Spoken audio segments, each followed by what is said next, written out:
father, and thou shalt eat bread at my table continually. That is the wonderful promise. But now there are wonderful promises that we've been given. But what we always know from ourselves is that there's nothing good that comes out of us.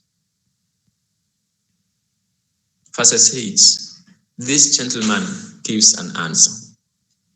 He says, and he bowed himself and said, what is thy servant that thou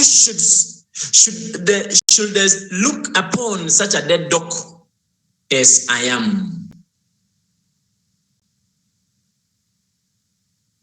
That in as much as the Lord, the king is seeing a wonderful person is in Mephibosheth. Mephibosheth is seeing there is nothing good that could become out of him. That he is seeing himself as a dead dog. That he sees himself that nothing worth can come out of him. And the question I am posing this evening is this. Can anything good come from you?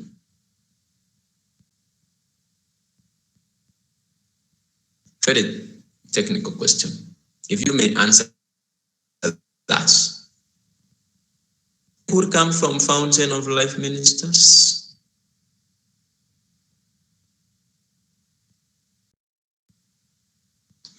How do we identify you? What is your identity, my dear brothers and sisters? How do we usually see you? What is the identity? When Fountain of Life Ministers are called upon to sing, what are the people going to say? Will the people celebrate?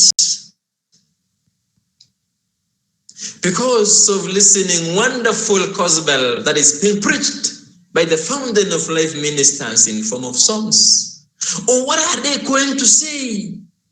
How are we going to identify you? But before we identify you, do you have a potential that you can produce the best?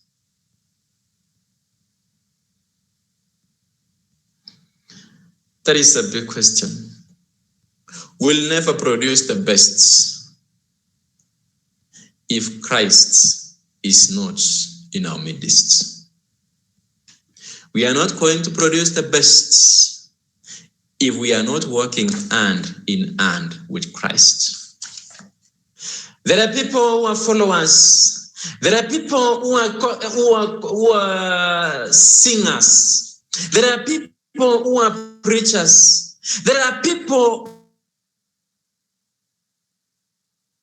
who have different types of ministerial activities.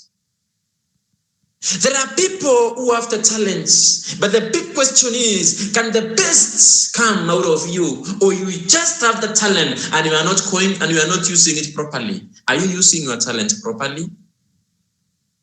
That is the big question I am asking, I'm posing for you this evening. At times, we may be giving wonderful stories. We may be giving wonderful promises. We may be giving wonderful things that we are promising even here on earth. Sometimes you could be promising to sing the best. Sometimes you could be promising to preach the best.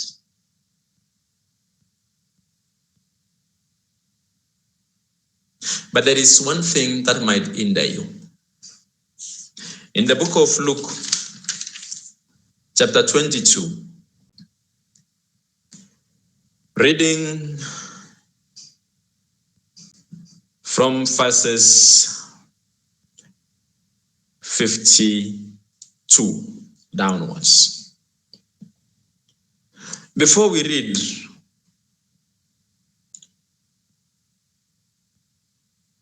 Christ had commune with Peter. And he had told Peter that before the cock crows, you will deny me 3 times. But Peter promised Christ one thing. He promised Christ heaven, if I may say so. That Christ, wherever you are, I will be there. Even if it means going with you to the prison, I am going with you. But here comes, Christ has been arrested. He is taken. And now Peter is off the promise. Let me read from verses 54. You will follow the story from behind.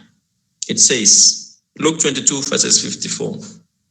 Then they took him and led him and brought him into the high priest's house, and Peter followed afar off.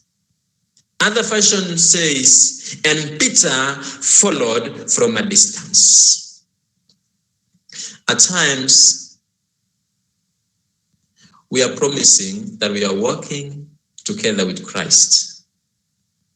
But unfortunately, in our day-to-day lifestyle, in our day-to-day character, we are not producing the best because we are following Christ from a distance. We are not giving ourselves wholly to walk with Christ, but we are following Christ from a distance.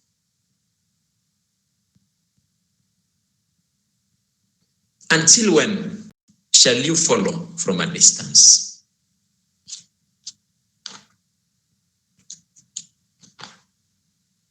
Until when shall you produce the best?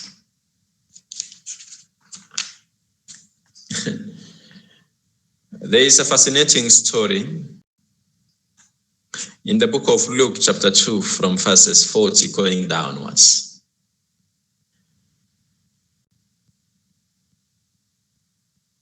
It says, and the child grew and waxed strong in spirit, filled with wisdom, and the grace of God was upon him.